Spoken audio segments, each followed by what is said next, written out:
Chapter 7.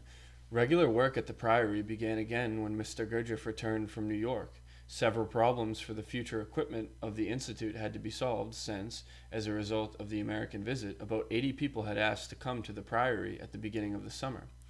At the same time, Mr. Gurdjieff began again his weekly custom, which he had started over a year before, of driving to Paris for the evening and staying the night in his apartment at 9 Commandement Marchand. The following morning my wife would meet him at the Café de la Paix for her secretarial duties, which included acting as translator for new people who came to talk with him, attending to his correspondence, and often taking the checks received in the mail to the bank. Whatever the morning program was, Mr. Gurdjieff left Paris at 3 in the afternoon to drive to the Priory, invariably taking my wife with him. Although during these trips he was generally silent, there were some occasions when she could speak with him, and he would give her directives for the work at the Priory or for herself. My wife had to deal with wholesale houses in order to get the best prices on the new equipment for rooms, laundry, and kitchen. And as Mr. Gurdjieff wished to change his apartment at the end of June, she had to look for a new one. It was also during this period that Mr. Gurdjieff told her that it was an unnecessary inconvenience for him to have to sign checks, sometimes interrupting his talks with people. He therefore put all the money of the Priory in a bank account in her name. This worried her greatly, and she asked the director of the bank, whom she knew, to accept a letter in which she stated that the money in her name actually belonged to Mr. Gurdjieff. This she did without telling him, of course. The money question was always a great problem to her. When checks arrived, she had many accumulated bills to pay. There were also taxes, insurance, and the mortgage to think of. She knew that sometimes Mr. Gurdjieff expected her to bring him some of this money, but often, after having paid the indispensable bills, there was nothing left over. I remember once Mr. Gurdjieff planned to take a trip as soon as some money arrived. It arrived, but after she had paid the bills, only 100 francs remained. What can you do with 100 francs? Most of the time Mr. Gurdjieff accepted it indifferently and was not at all annoyed, but sometimes he pretended to blame her for paying the bills instead of thinking of his need for money. But she always had the feeling that she had to pay all the debts of the Priory first, and only afterwards dispose of the rest of the money. It was always a hard task for her. On July 5th, 1924, Mr. Gurdjieff was expected at the Priory at about 5 o'clock, as always. I waited for him because he liked to work with me on music upon his return from Paris. Instead, a policeman arrived and told me that Mr. Gurdjieff had had an automobile accident and had been taken by ambulance, unconscious, to the hospital in Fontainebleau. I went there immediately with Dr. S. We stayed until the next morning, when we brought Mr. Gurdjieff home, still quite unconscious. What had happened in the morning of this day in Paris, my wife will describe in her own words. On July 5th, instead of going to the Café de la Paix, I went to the new apartment on the boulevard Pierrerie, since Mr. Gurdjieff had planned to go outside the city to look at a quantity of special equipment I had already chosen and ordered. To my astonishment, he was not ready, and when I reminded him that we had to start immediately, he said to put it off till the next day. This surprised me even more, knowing how considerate he was of people outside the work. I told him that everything was prepared and waiting, and the store manager would be very annoyed, but he was quite firm and told me to phone him that we would come tomorrow. Then Mr. Gurdjieff told me to write at once to my parents in Petrograd, telling them to sell everything and come to the Priory, because soon there would be a serious famine. Later, he and I went to his garage, and he asked me, as his French was not yet fluent, to tell the mechanic to check his Citroën thoroughly, especially the steering wheel. It was just the steering wheel that was broken, and it probably caused the accident, as far as we could determine later. He told me he would be having lunch at an Armenian restaurant, after which he would take the car and drive directly to the Priory. I was to return to his new apartment to make an inventory, and then take the 5 o'clock train back to the Priory alone.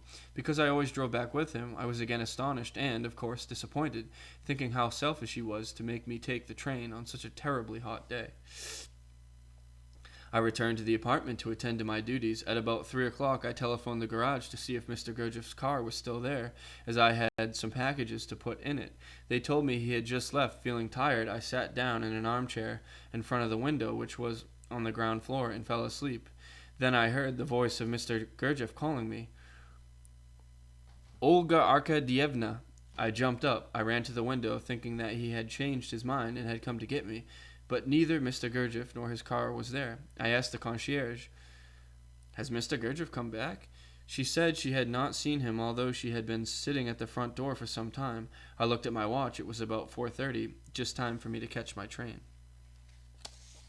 When I stepped down from the train at Fontainebleau, one of our people met me and told me what had happened. I ran up the steps from the station to the street, stopped a truck that was passing, and persuaded the driver to take me to the hospital. There I found Mr. de Hartmann and Dr. S. in the room with where Mr. Gurdjieff was lying unconscious, with his head and hands bandaged. We decided that our Russian doctors in Paris, both well known, one a surgeon and the other a general practitioner, should be summoned at once. I went to find the doctor who admitted Mr. Gurdjieff to the hospital to ask not only his permission to have the other doctors come, but also the actual facts of Mr. Gurdjieff's condition. After much difficulty, I finally located him at a dinner party. He was quite willing to have our doctors come to see Mr. Gurdjieff and told me that his condition was quite critical. There were severe head injuries and lacerations of the hands, but as far as he could tell, no fractures. Dr. Alexansky and Dr. Sirotanin reached the hospital around 4 in the morning, and after examining Mr. Gurdjieff, said that he could be taken to the priory. They confirmed that no bones were broken. In their opinion, there was no fracture of the skull, and although the concussion appeared to be very severe, the actual condition could be known only after several days. There were no instructions for special treatment. In his bedroom at the priory, Mr. Gurdjieff remained unconscious for 5 days, cared for by his wife, my husband, and myself. I remember that once, when the doctor came to change the bandages on his head, he told me to hold Mr. Gurdjieff's wrist, and even though he was still unconscious, I felt his fist clench with great force.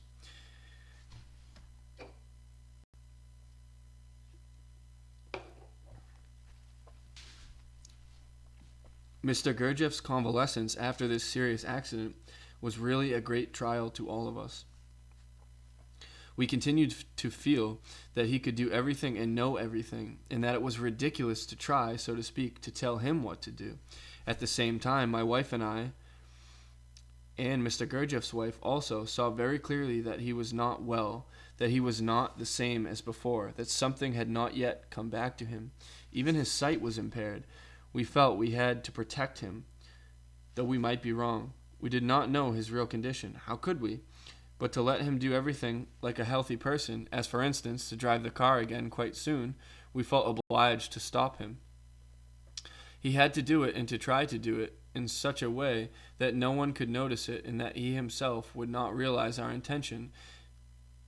We had to do it and to try to do it in such a way that no one could notice it and that he himself would not realize our intention if he really were still not quite recovered. As soon as Mr. Gurdjieff was able to get up and stroll about with the help of his wife or one of us, we began to ask to have tall trees cut down to make big bonfires in the park almost every day.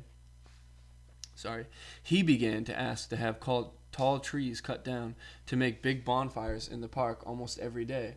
None of our people knew how to cut trees so that they would fall in the desired direction. For us, this was a constant source of anxiety. Fire evidently pleased Mr. Gurdjieff.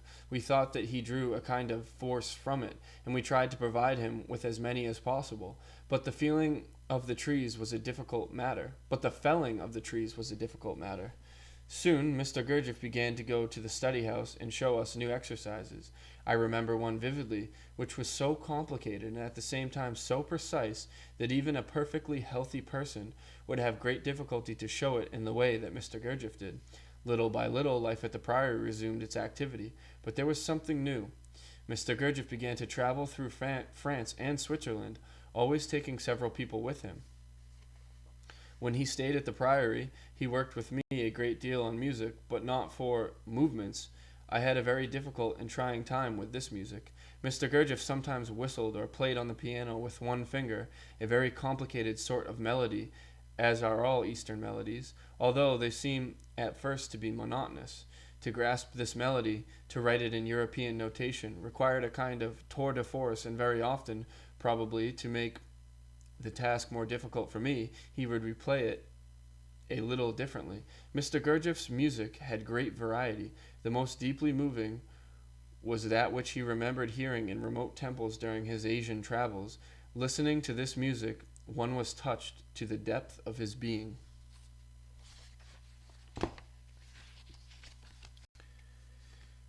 Here, unexpectedly, Thomas de Hartmann's writing stopped. He had not even read what he had written. It happened so suddenly. The evening before, he had played with tremendous force, his second sonata for piano, dedicated to Peter Uspensky's idea of the fourth dimension, for a group of musical friends who would not be able to attend a concert, which was to take place in 2 weeks. So I was left with an unfinished manuscript, which Thomas de Hartmann felt to be so important, as can be seen from his introduction. In the first 4 chapters, he described in detail a period of Mr. Gurdjieff's work from which only I am alive.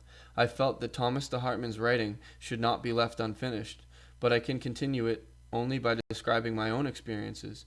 To be impartial, not too personal, and as sincere as possible is a very serious task for me. It has to be an account of our last years with Mr. Gurdjieff, as seen through the eyes of one of his pupils. I hope Mr. Gurdjieff himself will help me to be unconcerned with other people's judgment of what I write. My veneration of him and of his teaching is profound, so I feel free to say what I judge to be true, subjective as it may be. And that's signed Olga de Hartmann.